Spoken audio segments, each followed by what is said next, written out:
ABC 57 News continues right now. Covering South Bend, Elkhart, and all of Michiana, this is ABC 57 News at 5. This morning, ABC 57 is continuing to follow the deadly Elkhart Martin shooting. We now know the shooter and victims' identities. Plus, I hope his family does get a lot of help, because that's a devastating thing. the neighbors of that shooter are speaking out this morning, what they have to say about his deadly rampage. But first this morning, as you wake up and get ready for work and school, you'll want to take it slow on those roads. Light snow overnight kept roads slushy, and we are tracking that in the ABC 57 First Warning Neighborhood Weather Center. Good morning, Michiana. Welcome to ABC 57 News. I'm Emily Pritchard. We start today with the weather, which could affect some of your travel plans. Let's go straight to ABC 57 First Warning Neighborhood meteorologist Tom Coombs with a look at that forecast. Hey, Tom. Good morning, Emily. No snow actively falling, at least just yet, though some flurries are working back in from the west. That's what we're tracking right now with ABC 57 First Warning live off the radar. You can see some light snowfall towards the Portage area, Gary, trying to work a little bit into portions of Berrien and LaPorte County this morning. Now the snow we're actually seeing here, at least those first flakes, you see that very light shading here. Likely not much of this is actually reaching the ground. This is very, very light returns here on the radar. We do have at least some light snow to flurries into the Michigan City area at this hour. This will not accumulate much, but it will bring a couple snowflakes. Now roads out there are a little slippery and still slushy. Temperatures are in the 20s right now, but Chicago is at 16. Temperatures go down today. It's getting colder, and we still see a chance for snow as we go into the weekend. On the latest in your ABC 57 First Warning Neighborhood Weather Forecast. Emily? Thanks, Tom. And developing this morning, we are continuing to follow the Elkhart Martin shooting that left 3 people, including the shooter, dead. This morning, we're hearing from neighbors of the 22-year-old shooter, Sean Bear, who you see on your screen there, and they say this doesn't surprise them at all.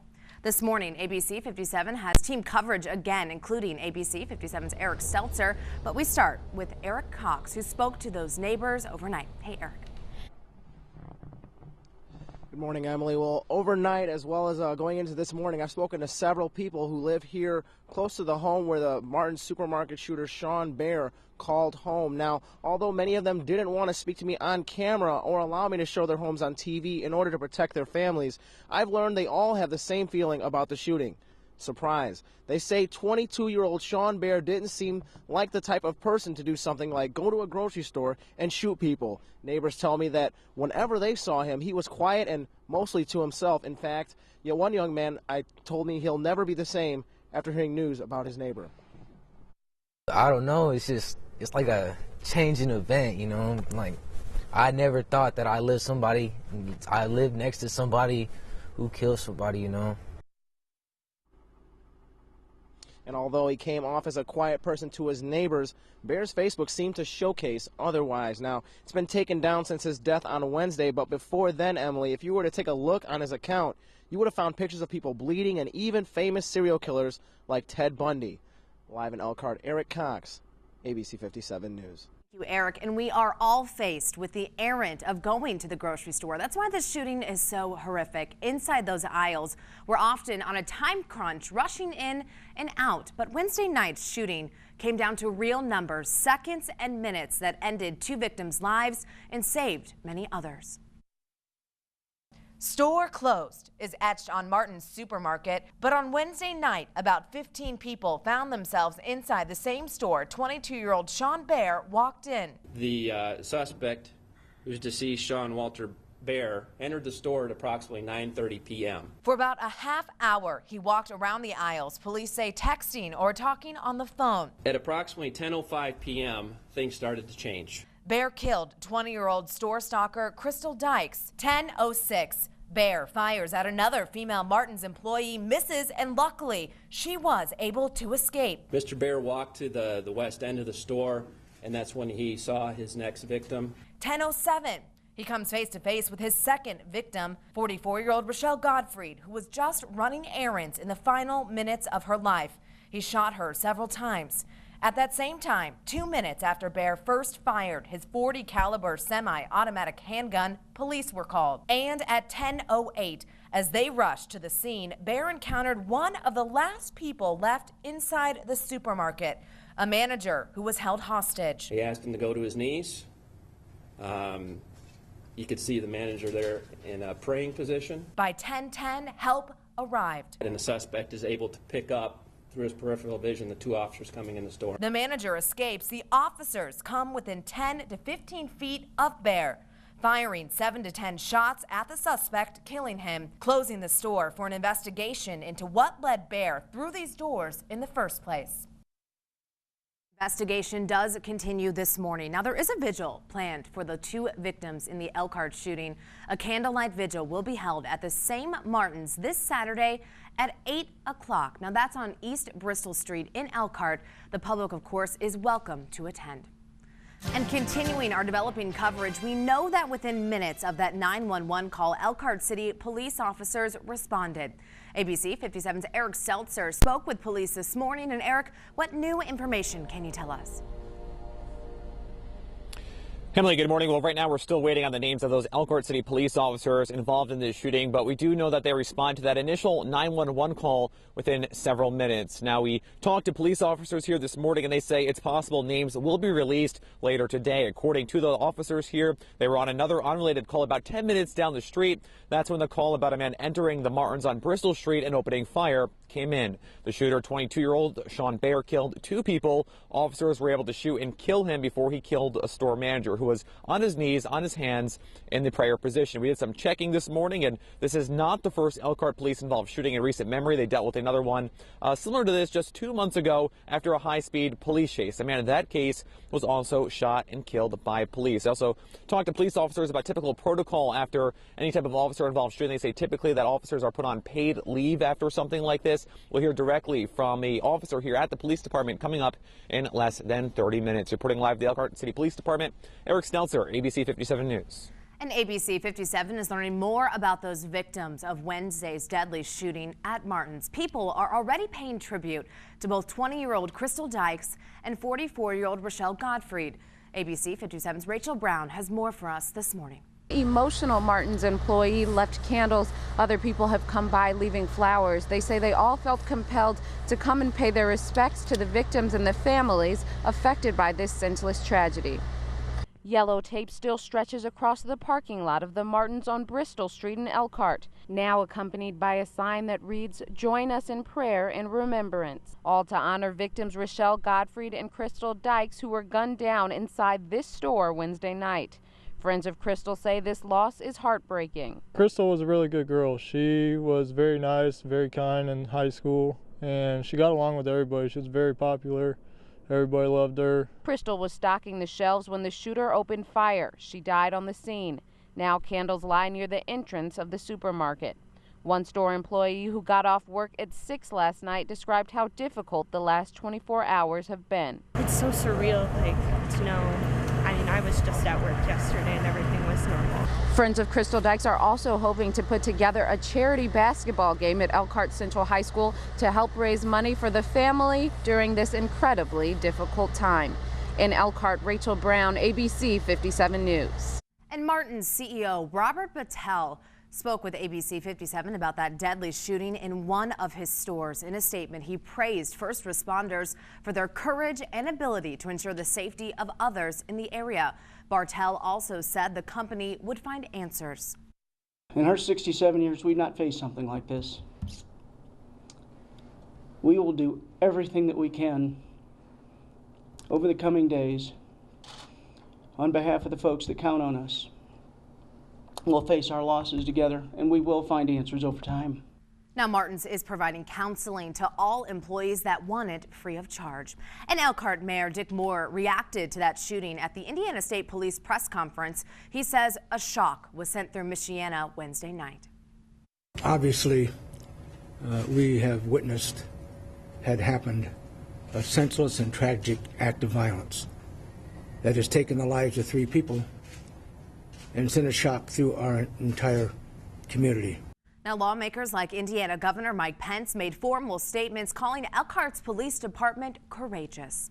And ABC 57 is digging deeper into the shooter's history, including who he was and what may have led him to go on Wednesday night's deadly shooting. Here's another look at 22-year-old Sean Walter Bear of Elkhart. These are images captured from his Facebook account. According to it, Bear was a member of a group called the Juggalos, which was recently recognized by the FBI as an official violent gang.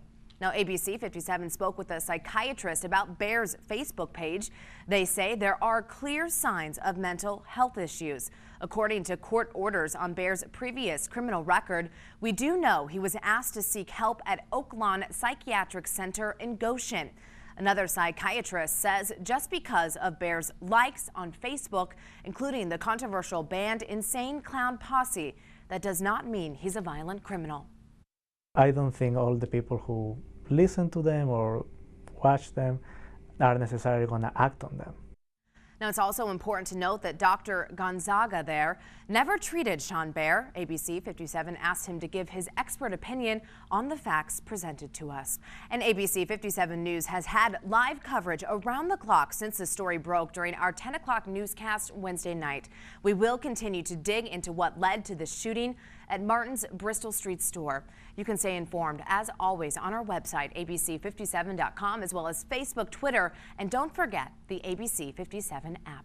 5:11 this morning, the auto show in Detroit is in full swing after numerous Michigan lawmakers attended. This morning, who else showed up at that show praising the Motor City's recent efforts? Plus, we're following developing news on the government's $1 trillion spending bill, where it stands as of this morning. Celeste, starting out there this morning, still some flurries that could work back into the area as well, and more snow this weekend. In your ABC 57 First Morning neighborhood weather forecast. Yesterday, he praised the auto industry for bouncing back after the 2009 federal bailout. He also said the success of GM, Chrysler, and Ford has the potential to help generate a recovery for the Motor City.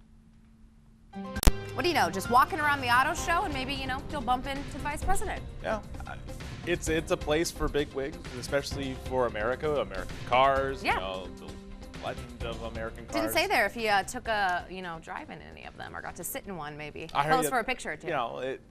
Pose for a picture and raise some buzz about some of those cars there. For us, the buzz is still snow. Yeah, unfortunately. It's in the forecast still today, though. Should be lower impact than what we saw yesterday. It's just going to stay a little slushy out there. All right. I don't expect a big improvement in roads until we get possibly towards Sunday. Right now, there is some light snowfall out there. ABC 57 First Warning live off the radar showing at least some returns here. Again, this is nothing that's that impressive. You see the very light shades of blue and white. Those are flurries, very, very fine flurries that we're seeing on the radar. But nothing across the metro area, South Bend over towards Elkhart and Goshen this morning. Roads out there, though, we've shown you some video. It's still slushy and a little slick on those roads. Side roads are still snow covered, so you'll have to deal with that as well. Main roads are slushy, but they're plowed. You can see there's some light snowfall. The heaviest is still out over the lake near Michigan City and New Buffalo. This is just enough for maybe a little more than a coating, if that. These are mostly just flurries that we'll deal with this morning. Temperatures are in the 20s right now. 24 Goshen, 23 in Warsaw, but it's 20 in Gary and now 16 in Chicago. I've seen Chicago drop 3 degrees in just the past hour. That colder air is on the way in. Falling temperatures today, slushy and slippery out there. Light snow tonight and another round of more significant snowfall tomorrow afternoon and evening, ranging 1 to 3 inches of snow. Forecast for today, again, temperatures are going to be in the teens. Flurries in the morning, a break, and then we'll see some light snow as we go into the evening. It gets cold tonight. We'll drop down towards the single digits. Make sure you're following us. Get your forecast anytime at ABC 57 Weather. And, of course, at Tom Coombs is my handle. Interact with me throughout the morning. We're talking snow through the weekend and even colder next week. Forecast in less than 10 minutes. Emily? Thanks, Tom. 5:16. We've been following the developments on the federal government's spending bill. Last night, the $1.1 trillion bill was passed by the Senate. It now heads to President Obama's desk, who is expected to sign it. Now, that bill rolls back planned spending cuts at numerous agencies and programs, including the FBI and Head Start. Michigan Governor Rick Snyder has his 4th State of the State address in the books. Last night, he discussed immigration and mental health, along with boosting maintenance of roads and bridges in the state. Snyder also wants to boost tourism and says people need to know Michigan is a welcoming state. Now, Governor Snyder is up for re-election in November. This morning, ABC 57 is continuing to follow the deadly Elkhart Martin shooting. New into our newsroom, what the gunman's neighbors are saying. Plus, I'm hurting. I'm hurting real bad for the family. Gunshots didn't just ring out in Michiana. We'll take you to Detroit, where a 4-year-old was shot and killed. Again, returning home in California after an out-of-control wildfire forced them to evacuate. That fire ping-ponged through neighborhoods yesterday, fueled by winds and the worst drought in 150 years. Now, 3 men have been arrested accused of sparking that fire with an illegal campfire. And right now, that fire is 30% contained. And while they're dealing with something that's producing heat, we're dealing with something that's a little more colder. Yeah, producing snow, but it's all related here. The weather pattern has shifted all the cold air towards the eastern half of the country, all the moisture, all the snow. The west, incredibly dry and warm, kind of a seesaw here. Yeah. One part of the country's down, one of the part of the country's up as far as temperatures go. And we're still down. We're still going to get cold and getting colder through the day today. Light snow out there this morning. The real concern is what's already on the ground. Roads are slick. They're a little slushy out there this morning. The main roads, side streets are snow covered. You'll have to deal with that for the morning drive. Allow a little extra time. The snow we're tracking right here, very low impact. Again, we're just going to see a little few light flurries during the morning. You can see these are starting to creep into the South Bend and Niles area. Very light returns here, but likely a few flurries back towards LaPorte. Light snow as you look back towards Michigan City as well. Again, all this pretty low impact this morning. The heaviest snow is still off on the lake from Michigan City all the way up towards Stevensville and St. Joe. Not quite making it onshore yet, though we may see a few heavier flurries to some light accumulation coming into the lakeshore region. Forecast track, timing it all out for you. Not a lot of blue on here today. Low impact, we're talking just flurries during the day. As we go into the evening after 5 o'clock, we will see a little movement of snow into the morning on Saturday. This is less than an inch of snow expected overnight tonight. Going into Saturday afternoon, another round of snow.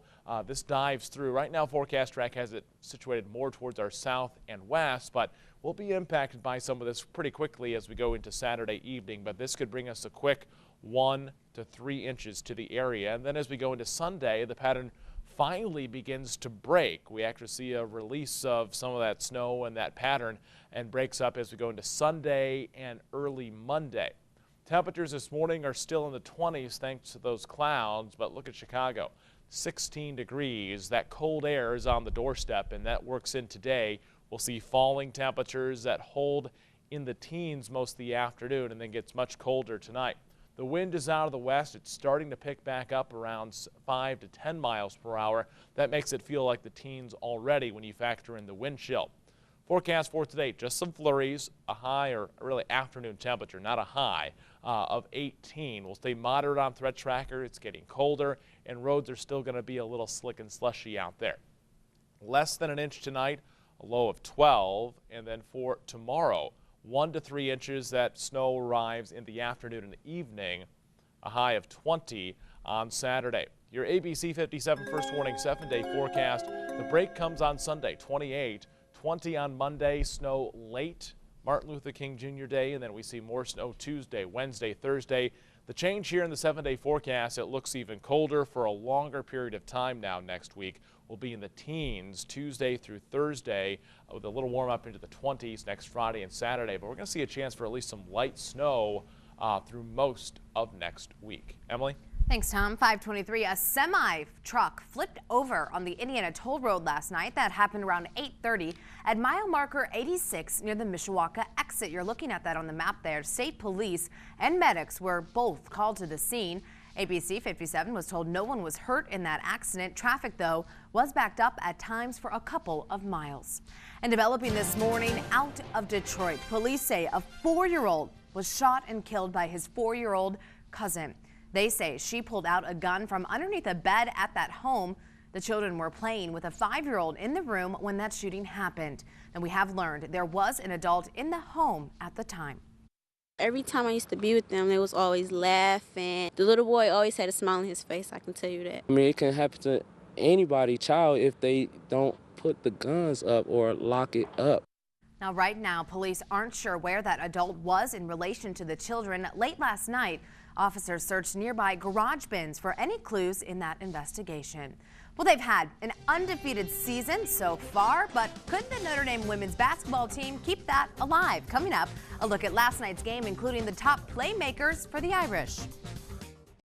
The women's basketball team are keeping their 16-game winning streak alive. The Irish remain undefeated this season. They won 109-66 against Pitt last night. Kayla McBride and Jewel Lloyd both scored 20 points each to lead the Irish, and they also had 5 players in total score in double digits. Pretty impressive. Well, the women next play Monday in Tennessee. Tip-off is at 7 o'clock. And if you're looking for something fun to do and maybe get out of all that snow tonight, the Irish hockey team is playing at home. The team will play Lake Superior State at the Compton Family Ice Arena. That puck drops at 7:35. And this morning, ABC 57 is continuing to follow the deadly shooting at an Elkhart Martin store. Here's a live look at the Elkhart Police Department, what new information we are getting into our newsroom today. Plus, what neighbors of the shooter are saying this morning.